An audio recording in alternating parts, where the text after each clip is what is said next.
Halo Sobat Investor, berjumpa lagi di podcast 4%. Di episode kali ini, saya akan menjelaskan mengenai 7 langkah investasi reksadana untuk pemula, mulai dari nol.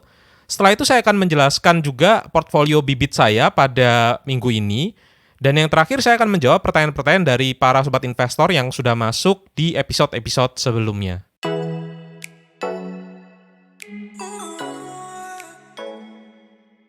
Sobat Investor, terima kasih atas partisipasinya dan pertanyaan-pertanyaannya yang sudah masuk sepanjang 5 episode pertama. Dan saya tidak menyangka seri terbaru dari channel Dodi Bicara Investasi ini mendapatkan respon yang cukup bagus. Dan untuk menjawab pertanyaan-pertanyaan dari Sobat Investor yang masuk begitu banyaknya di episode-episode sebelumnya, maka saya memutuskan untuk membuat satu video khusus yang menjelaskan cara berinvestasi reksadana dari nol. Dan di sini saya akan memberikan 7 langkah bagaimana caranya untuk berinvestasi reksadana mulai dari nol. Langsung saja kita masuk ke langkah pertama, yaitu mengetahui apa tujuan investasi. Dan sebenarnya apa tujuan investasi kita itu lebih penting daripada produk-produk yang mau kita pilih. Ada beberapa tujuan investasi yang bisa kita lihat di sini, tapi ada satu jawaban yang sebenarnya bukan tujuan dari investasi. Dan ini sangat sering sekali salah kaprah di antara kita, yaitu menjadi kaya secepat-cepatnya. Nah, menjadi kaya secepat-cepatnya ini bukan merupakan tujuan investasi. Nah, ini yang menyebabkan banyak sekali orang-orang yang sering terjebak dengan investasi bodong, karena investasi bodong itu menawarkan investasi dengan return setinggi-tingginya dalam waktu sesingkat-singkatnya tanpa ada resiko. Nah, investasi yang baik itu adalah memiliki tujuan untuk memenuhi kebutuhan masa depan. Karena akan ada dua pengeluaran, yaitu pengeluaran karena uncertainty, karena ketidakpastian, dan juga pengeluaran masa depan. Untuk pengeluaran ketidakpastian ini, itu kita bisa alokasikan pertama kalinya sebelum kita berinvestasi ke dana darurat dan ke proteksi. Dan setelah itu, kita harus tahu bahwa di masa depan itu banyak sekali pengeluaran-pengeluaran. Dan di sini saya membagi menjadi 3 ya. Jadi ada yang kurang dari 2 tahun, ada yang 2-5 tahun, dan juga ada yang lebih dari 5 tahun. Jangka pendek, jangka menengah, dan jangka panjang. Nah, disinilah letak dari dana investasi kita, yaitu untuk memenuhi pengeluaran masa depan. Karena kita tidak hidup hanya untuk hari ini, tapi kita juga hidup untuk masa depan. Oke, pertanyaan selanjutnya adalah kita ini investasi kemana sih setelah kita tahu tujuan investasi kita? Nah, ini ada kaitannya dengan langkah kedua, yaitu apa dan mengapa reksadana. Dan biasanya 3 instrumen investasi yang sangat sering digunakan oleh orang-orang itu adalah 1 deposito, 2 obligasi, dan 3 saham. Dan ini ada salah satu instrumen investasi yang kita semua sudah tahu, yaitu reksadana, di mana saya akan menjelaskan reksadana dari 1 ilustrasi gambar ini. Ini ada beberapa orang yang akan menempatkan dananya, dan dananya itu akan ditempatkan ke suatu wadah, yaitu reksadana. Uang-uang tersebut akan dikelola oleh manajer investasi, dan manajer investasi tersebut akan memasukkan ke 3 instrumen yang tadi. Yang pertama adalah deposito, kita kenal dengan reksadana pasar uang. Kemudian ada reksadana obligasi, yang isinya mayoritas obligasi. Dan juga ada reksadana saham yang isinya adalah saham. Nah, konsep reksadana ini, bagaimana caranya kita bisa mendapatkan return kita, itu tidak jauh-jauh dari yang namanya NAB per unit, atau nilai aktiva bersih per unit. Jadi reksadana itu akan memiliki satu harga, yaitu NAB per unit, biasanya start dari harga 1.000, dan apabila Sobat Investor lihat ada beberapa reksadana yang NAB-nya sampai puluhan ribu, itu berarti reksadana tersebut sudah terbit mungkin belasan tahun sebelumnya. Dan bagaimana caranya investor itu mendapatkan return? Jawabannya adalah simple ketika NAB per unitnya naik. Dan di sini saya akan menjelaskan, NAB per unit itu naik untuk reksadana pasar uang apabila si reksadana pasar uang tersebut menerima bunga deposito. Bagaimana dengan reksadana obligasi?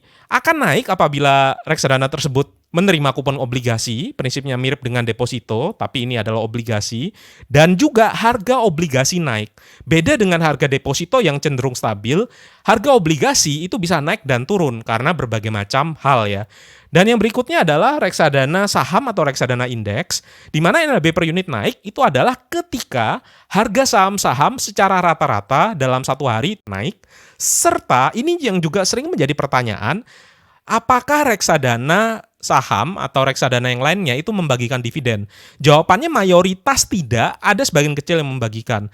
Tapi karena reksadana saham tersebut itu juga memegang saham dan ketika saham itu membagikan dividen, dia juga menerima dividen saham. Dan karena tidak dibagikan langsung ke investor, maka akan menambah NAB per unit.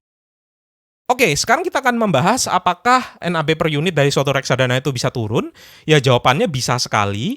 Kalau untuk kasus reksadana pasar uang, NAB per unit itu akan turun apabila bank pemberi deposito tersebut bangkrut, meskipun kemungkinannya kecil sekali. Dan bisa juga apabila reksadana pasar uang tersebut ada obligasi yang kurang dari 1 tahun, nilai obligasi tersebut bisa juga turun sehingga menyebabkan NAB per unit juga ikut turun. Yang kedua, apabila reksadana pasar uang tersebut membagikan dividen ke investor. Jadi ada beberapa reksadana pasar uang yang membagikan juga dividennya langsung ke tabungannya investor dan itu akan menyebabkan NAB per unitnya turun. Alasannya simple, karena sebelumnya itu ada di rekeningnya reksadana, sekarang dipaksa keluar melalui dividen masuk ke rekeningnya investor, ya otomatis nilai asetnya itu berkurang, kasnya di reksadana berkurang, nilai aktiva bersihnya juga berkurang. Begitu pula dengan reksadana obligasi, bisa turun apabila harga obligasinya turun atau penerbit obligasinya bangkrut dan juga reksadana membagikan dividen ke investor. Untuk saham, mirip seperti obligasi, harga saham turun, ataupun perusahaan TBK tadi, sahamnya tadi itu bangkrut atau di delisting, dan yang terakhir reksadana membagikan dividen ke investor. Ini yang akan membuat NAB per unitnya turun. Oke, kita akan masuk ke langkah ketiga, yaitu pilih aplikasi jual beli reksadana. Di sini saya sudah mencoba 3 buah aplikasi reksadana, baik Bareksa, Bibit, iPod, dan pada saat ini saya lebih banyak mengalokasikan dana saya di Bibit. Nah, apabila sobat investor masih belum berinvestasi dan ingin berinvestasi dengan menggunakan aplikasi yang user interface-nya cukup bagus, seperti yang saya gunakan, Bibit, maka silakan sobat investor pakai juga kode referral Dodi Bicara Investasi untuk bisa mendapatkan cashback sebesar 25.000. Dan langkah selanjutnya kita adalah membuat list pengeluaran-pengeluaran apa saja yang ada di masa depan. Misalnya kita sudah melihat di contoh-contoh sebelumnya bahwa dana investasi itu disesuaikan dengan pengeluaran-pengeluaran kita di masa yang akan datang. Misalnya pendidikan, pernikahan, rumah, liburan, dan pensiun. Kita coba list dan kita coba golongkan masuk ke dalam pengeluaran di masa yang akan datang. Dan langkah selanjutnya kita menentukan pilihan dari reksadana. Sekarang kita akan masuk ke satu-satu produk reksadana. Jadi yang pertama adalah reksadana pasar uang. Di sini saya akan menggunakan 3 buah perbandingan, yaitu Sukor Invest Money Market Fund, BNI AM Dana Liquid, dan Manulife Dana Kas 2. Dan di sini reksadana pasar uang itu perhatikan di sini ya, cocok untuk dana investasi antara 0 sampai 2 tahun. Dan returnnya, apabila kita lihat di sini, returnnya itu sekitar 5 sampai 6,5% per annum. Kurang lebih 1 sampai 2% di atas bunga deposito. Resikonya juga sangat rendah, alasannya adalah karena isinya itu adalah deposito dan obligasi yang kurang dari 1 tahun. Dan di sini perhatikan ada yang namanya drawdown. Jadi drawdown sendiri biasanya digunakan untuk mengetahui berapa persentase reksadana tersebut bisa turun dari titik puncak ke titik terendah dalam suatu periode tertentu. Dan di sini kita bisa lihat ketiga reksadana tersebut hanya kalau seandainya turun pun maksimal itu 0,1%. Jadi bisa dibilang ini cocok sekali untuk investasi jangka pendek di mana orang mungkin takut apabila investasinya itu turun di dalam jangka pendek. Di Bibit itu ada yang namanya dana tabungan. Di situ kita bisa pilih reksadana pasar uang apabila kita memang memerlukan untuk jangka pendek. Selanjutnya adalah reksadana obligasi atau pendapatan tetap. Saya menggunakan 3 buah perbandingan di sini, yaitu ABF Indonesia Bond Index Fund, Manulife Obligasi Negara Indonesia, dan Sukor Invest Bond Fund. Apabila kita lihat di sini, ini cocok untuk dana investasi 2-5 tahun, returnnya antara 7-9% per annum, atau kurang lebih 1-2% di atas obligasi retail Indonesia. Dan resikonya moderat. Kita bisa lihat di sini ada drawdown itu hampir 10%. Dan isi dari reksadana tersebut adalah obligasi lebih dari 80%, di mana ada obligasi negara di situ dan juga ada obligasi korporasi. Saya sendiri lebih suka memilih reksadana yang dominan obligasi negara karena risknya tentu saja yang paling bagus di antara semua reksadana pendapatan tetap yang ada.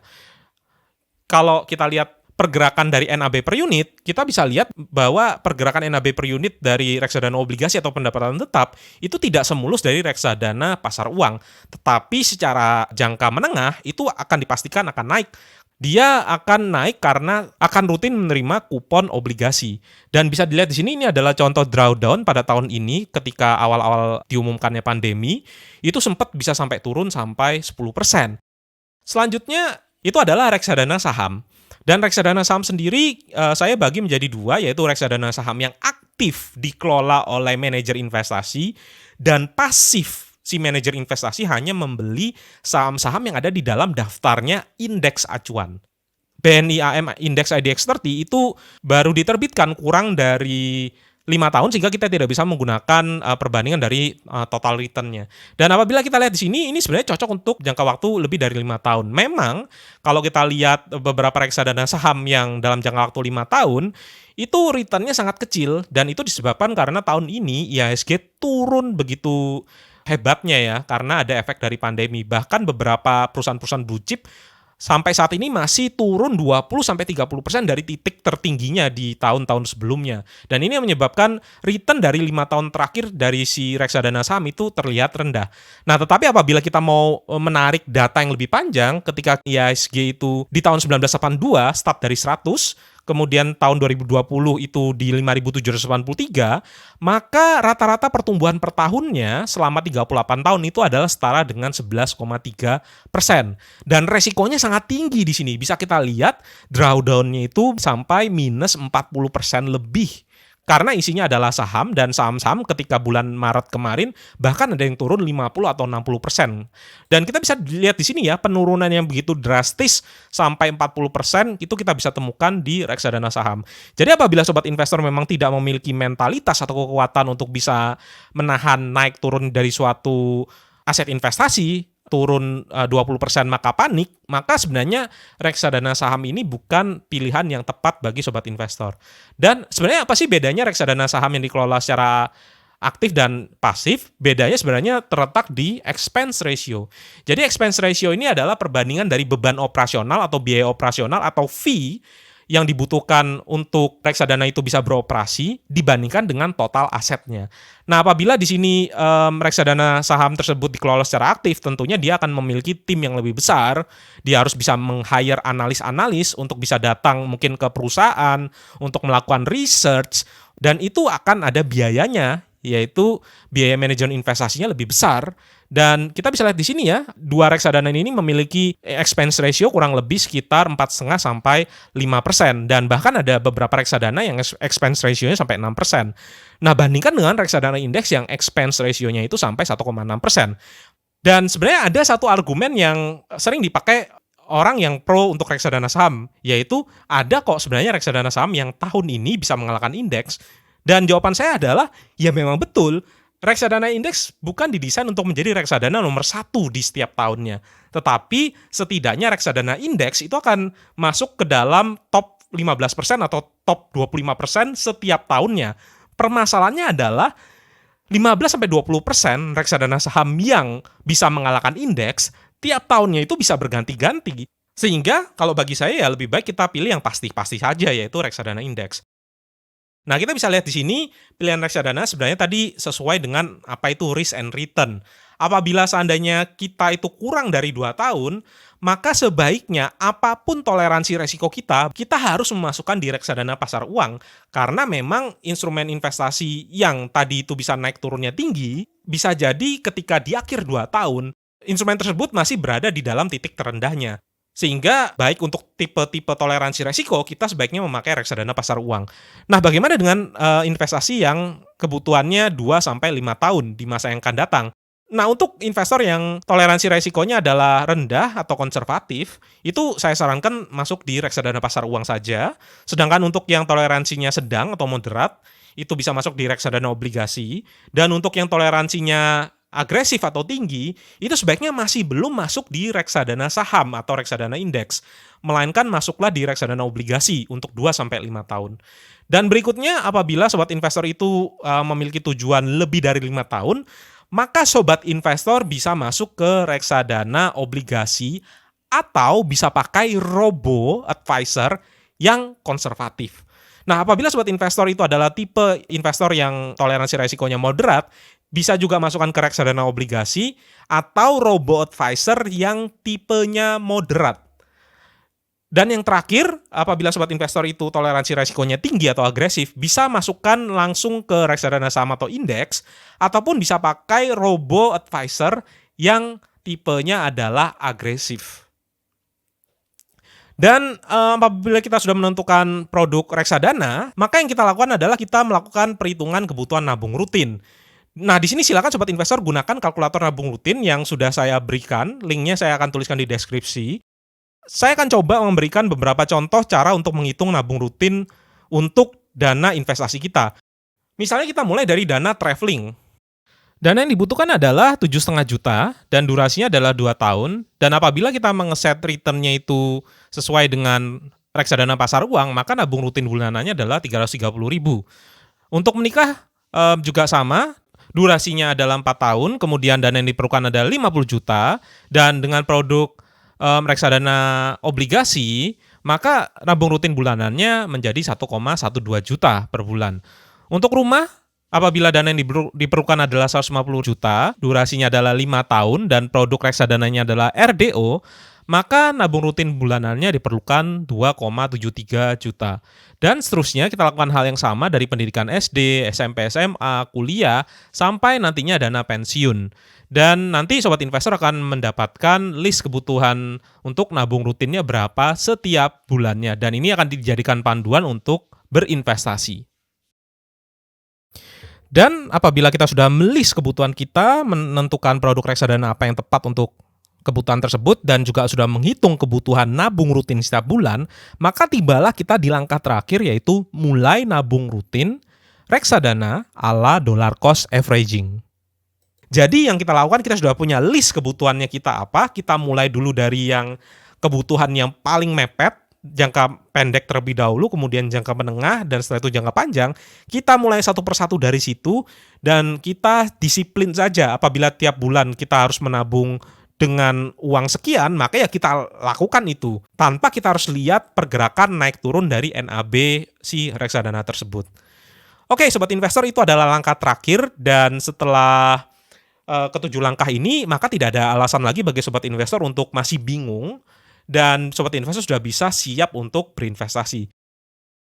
Nah, sobat investor, sekarang kita akan masuk ke topik selanjutnya, yaitu membahas perkembangan portfolio dana pensiun saya. Jadi kita bisa lihat di sini nilai portfolio saya pada minggu ini itu adalah 624 juta, mengalami kenaikan lagi yang lumayan signifikan dari yang sebelumnya adalah sekitar 600 juta. Ada kenaikan sebesar 20 sekian juta, dan itu semua mayoritas disumbang oleh reksadana saham, di mana IHSG kita pada minggu ini secara berturut-turut kembali naik lagi. Dan ini memang sangat tidak disangka-sangka ya, siapa yang menyangka bahwa IHSG kita bisa naik secepat ini. Ada yang bilang ketika nanti Pilpres US maka IHSG akan turun, ketika nanti ada pengumuman resesi maka IHSG akan turun. Tetapi yang lucunya lagi, ketika di bulan Maret, ketika harganya itu lagi rendah-rendahnya, orang juga takut berinvestasi. Diberi harga tinggi, takut berinvestasi karena takut turun. Dibeli harga rendah, juga takut untuk investasi karena takut turun lebih dalam lagi. Dan kapan kita mulai untuk berinvestasi apabila kita takut terus-terusan?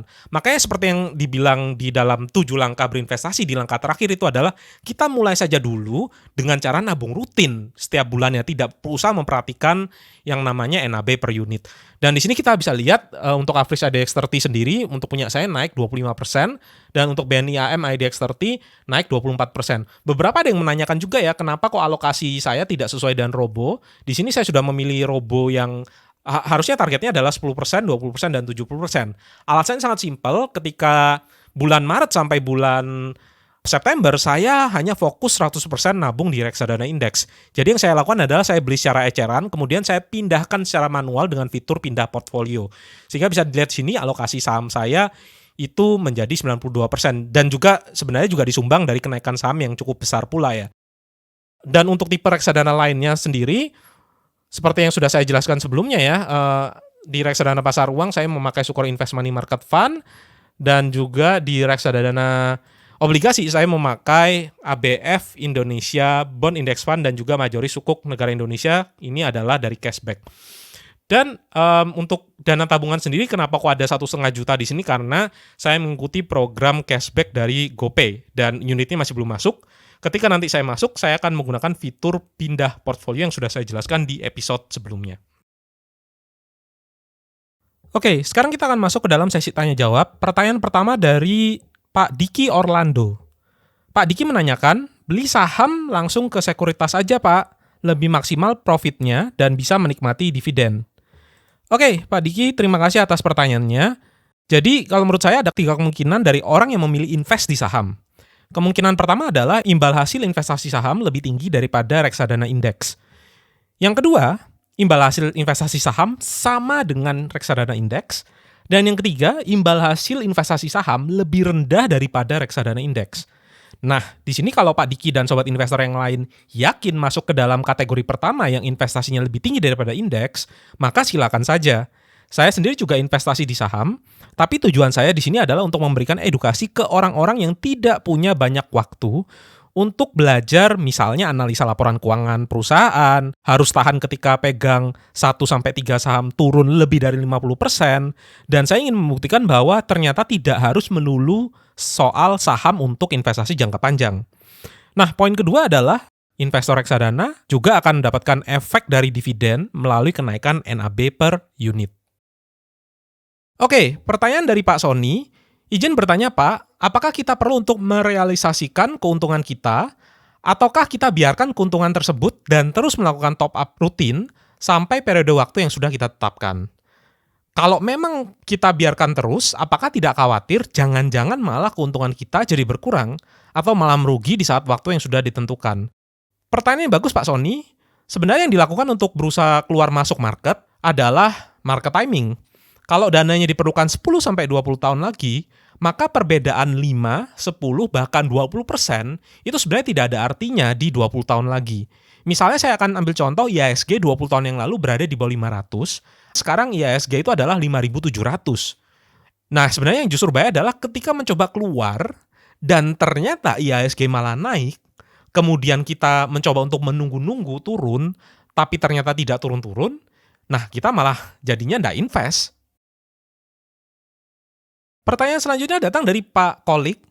Pak Dodi, maaf mau tanya, misalkan kita ada uang 10 juta, menurut Pak Dodi harus diinvestasikan ke reksadana pasar uang, reksadana obligasi, atau reksadana indeks? Saya masih awam untuk belajar di reksadana, tapi sedikit-sedikit saya mengerti dari penjelasan Pak Dodi.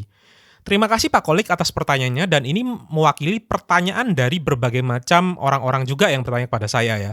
Dan itulah tujuan dari episode ini dibuat adalah untuk menjelaskan step by step bagaimana caranya berinvestasi reksadana mulai dari nol. Jadi sebenarnya yang Pak Kolik lakukan adalah setelah sudah tahu apa tujuan investasi, apa itu reksadana, dan sudah mulai investasi dengan menggunakan aplikasi jual beli reksadana, maka Pak Kolik lakukan list pengeluaran masa depan seperti yang sudah dicontohkan di video ini, dan kemudian setelah melakukan list pengeluaran masa depan, tentukan pilihan reksadana dan bisa menghitung kebutuhan nabung rutin. Jadi 10 juta tersebut akan digunakan untuk memenuhi kebutuhan yang mana sebenarnya. Pak Kolik bisa berpegangan juga pada grafik yang sudah saya berikan di sini, di mana apabila toleransi resikonya dan tujuan investasinya berbeda-beda, maka kita menempatkan uang kita di reksadana yang berbeda pula. Misalnya Pak Kolik itu adalah tujuannya lebih dari 5 tahun dan punya tingkat toleransi resiko yang tinggi, maka Pak Kolik bisa tempatkan di reksadana saham atau reksadana indeks.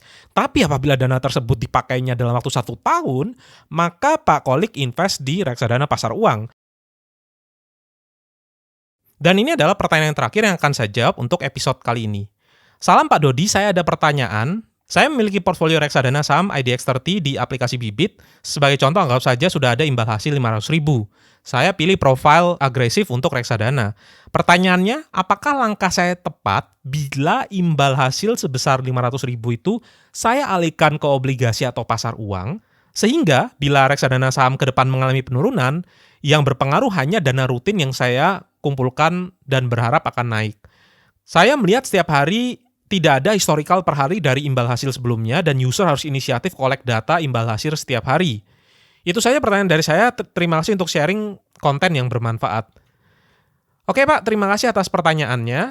Dan jawaban saya sebenarnya mirip dengan apa yang saya utarakan kepada Pak Sony. 1, investasi yang baik itu sebaiknya tidak ganti-ganti apalagi karena sudah mendapatkan untung.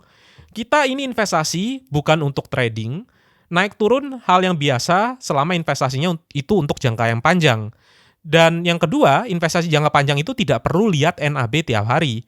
Setelah tabung rutin, aplikasinya bisa ditutup saja, kita fokus untuk mencari uang, main sama keluarga dan anak, kerjakan apa hobi kita, dan sebenarnya waktu kita tuh sangat terlalu berharga untuk melihat naik turun NAB dan mencoba untuk keluar masuk reksadana dan mencari titik paling optimal dalam berinvestasi. Sebenarnya cukup nabung rutin saja dan kita tinggal tidur saja, biarkan uang itu compounding atau bunga berbunga untuk kita di masa yang akan datang. Semoga sukses Pak dengan investasinya. Oke Sobat Investor, cukup sekian episode kali ini. Terima kasih atas pertanyaan-pertanyaan yang masuk. Silakan apabila Sobat Investor masih ada kebingungan, bisa tuliskan di kolom komentar dan juga bisa kontak saya di IG maupun di email untuk bertanya. Dan beberapa pertanyaan-pertanyaan yang menarik akan saya bahas juga di episode yang akan datang. Sampai jumpa di episode-episode selanjutnya. Terima kasih.